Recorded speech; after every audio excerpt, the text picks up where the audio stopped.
Bismillah ve salatu ve selamu ala Resulillah ve ala alihi ve sahbihi ve men valah. İmam Buxari Hazretlerinin Sahih Buxari namlı kitabındaki dersimizin ki bugünkü davamında İmam Buxari Hazretleri tövende mudaqdaydı.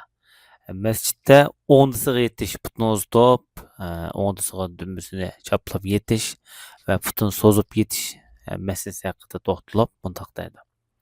Bu 475 numaralı hadis. Bu hadiste bizge Abdullah ibn Mesleme hadis sözlep bergen edi dep şundaqdaydı. Bu kişi İmam Malik rahmetullahi aleyhden, bu kişi İbn Şihab'den, bu zat Abbad ibn Tamim'den, bu kişi özünün tağısıdan bayan qilgan.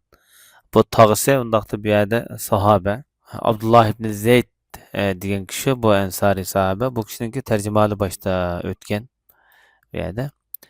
O adam Peygamber aleyhissalatu vesselam'ның mescitte o'ndisi yotganligini ko'rgan. Bir putuning ustiga ip qo'yib yotgan. İbn Şahab'dan Said ibn Musayyib'dan bayan qilingan yana bir bayanda bular dediki Said ibn Musayyib. Hazreti Ömer ve Osman radhiyallahu anhumlar aşındaq qılatdı dedi. Yani Peygamber sallallahu aleyhi ve sellem o'xshash o'ndisiga yotatdi deb shunaq degan. Hamda bu hadisda bu Peygamber sallallahu aleyhi ve sellem'ninki to'liq kamtarlik chiqib turyapti.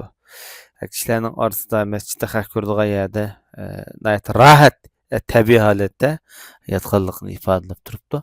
Ammo lekin yana bir nuqtada Peygamber sallallahu aleyhi ve sellem'ninki boshqa hadislarda putini mingach turib uxlashdan yetishdan cheklagan hadis bor. Lekin bu hadisda Peygamber sallallahu aleyhi ve sellem aynan qilgan.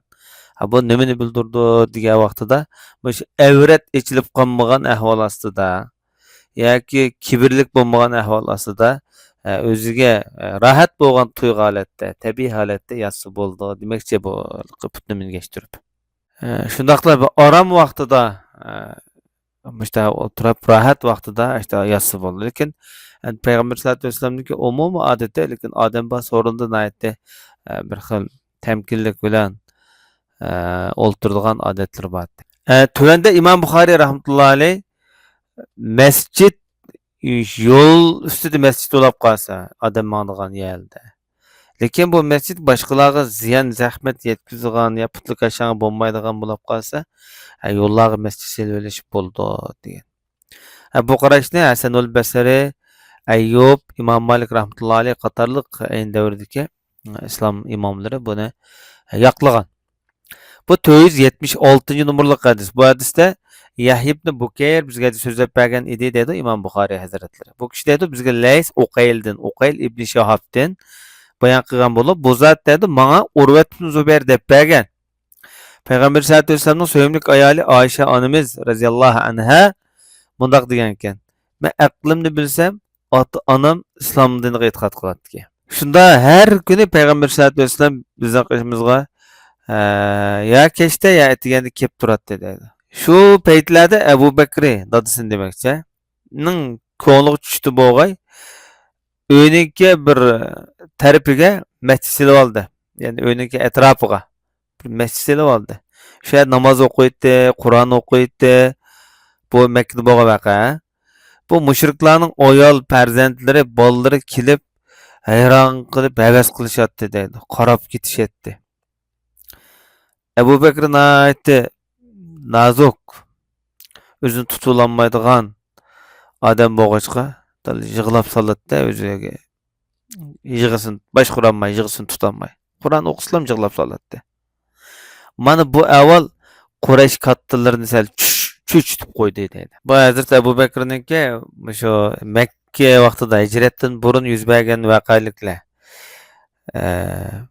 Şu paytlarda özünki uyga xos bir masjiddan silib olgan yo'l atrofiga odamlar taraflar. Payg'ambarimiz bu yerda buning ayiblimga shuning asosida İmam Buxoriy rahmatullohi alayh boshqalar zahmat yetmaydigan bo'lsa, yo'llar masjid silib olsa bo'ldi deb shundoq degan. Ishlatilmaydigan yo'llar, masalan, kishilarning yo'lini to'sab qo'ymaydigan keng yo'llar bo'lib qolgan bo'lsa demakchi. Bu hadisda yana bir nuqta insonniki tabiatida bak yig'laydigan tabiiylam yig'laydigan odamlar bo'lib qolgan bo'lsa, bu normal yaxshi avval. Ammo yolg'ondan yig'lab Qur'on o'qigan vaqtida yo duo qilgan vaqtida yolg'ondan duo qilish yoki yolg'ondan yig'lash, duo qilish emas, yolg'ondan yig'lash, sun'iy yig'lash toz yaxshi avval emas. Payg'ambar sallallohu alayhi vasallamniki yig'langlar, yig'layolmasanglar yolg'ondan yig'langlar degan hadisi bu sahih hadis emas bu. Abu Bakr radhiyallohu anhu buni tabiiy yig'laydigan, o'zini tabiiy qo'yib birib tutulanmaydigan odamdi. Bu hadisga butun raviylarniki tarjimali o'tgan, lekin bu yerda Oysha onamizniki onasi, men aqlimda bilsam ota-onam islom diniga e'tiqod qiladigan degandiki onasi Rumman bint Amir degan ayol. Bu sahoba ayol. Bu ayolning tarjimali boshda o'tmagan. Bu zot Hazrat Abu Bakr Siddiqning sevimli ayoli bo'ladi.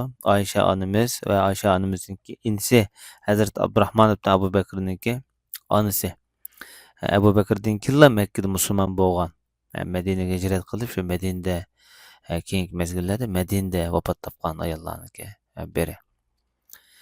Bu ayolning masalan Rumman deyiladi, ammo lekin ismi ba'zan Zaynab degan, ba'zan Da'ad degan. Eng muhimi bu ayol o'ziniki Rumman laqabi bilan mashhur. Bu ayol ham jahiliyatda Abdullah ibn Haris ismli bir odamga to'y qilgan bo'lib, bundan Tufayl ismli bir bolasi bo'lgan. Bu Hazrat Abu Bakrniki yaqin ittifoqdoshlarining biri. O'lib ketgandan keyin Hazrat Abu Bakr bu ayolni ilib Oysha onamiz va Abdurrahmon qatorliq bu ikki farzand tug'ilgan. Ya'ni Tufayl degan bolalar 3 bola qo'yganda bu ayol.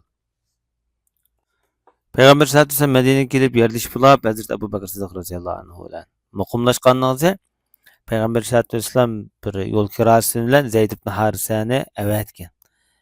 Sen shu oilamizni ilib kel deb Hazrat Abu Bakr avatganda, Hazrat Abu Bakr avatgan vaqtda shu Rumman, Oysha onamiz, Oysha onamizning oyisi Asma qatorliq bu oila Madinaga qaytib kelgan, Madinaga hijrat qilib kelgan shu vaqtida.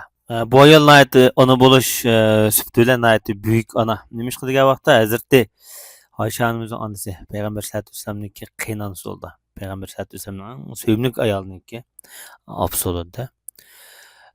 Bu ayolniki dadilligidan Hazrati Oysha onamiz kichik vaqtda to'y qilgan Payg'ambar sallallohu alayhi vasallam bilan. Oysha onamiz o'ynayotdim dedi boshqalardan. Onam kelib bilan menga kelmaka deb qo'lim tortib egilib bilan qo'limdan tutib uyga kelib shu ansar ayollarning qishiga, sahoba ayollarning qishiga qo'yib bergan.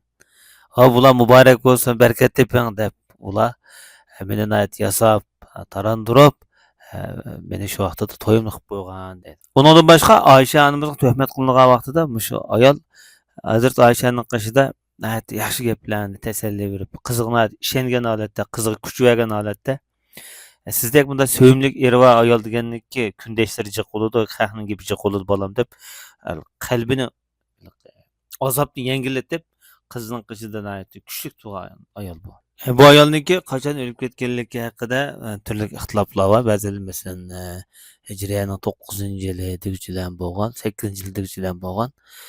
Bu jihatda aniq ma'lumot qolmagan. Ammo lekin sahobalar ichida Rumman ismli ayoldan faqat shu ayollar bor. Yana birga Hazrat Abu Bakrniki bir necha ayol bor zot. Yana bir ayoli keyin musulmon bo'lgan. Lekin shu Rumman ayoli Hazrat Abu Bakr bilan tanglama shu dashab mezgillarda, Makka mezgillarida musulmon bo'lgan. Bugungi darsimiz sharh bo'ldi. Sallallohu alayhi va nabiyina Muhammad va ala alihi va sahbihi ajma'in.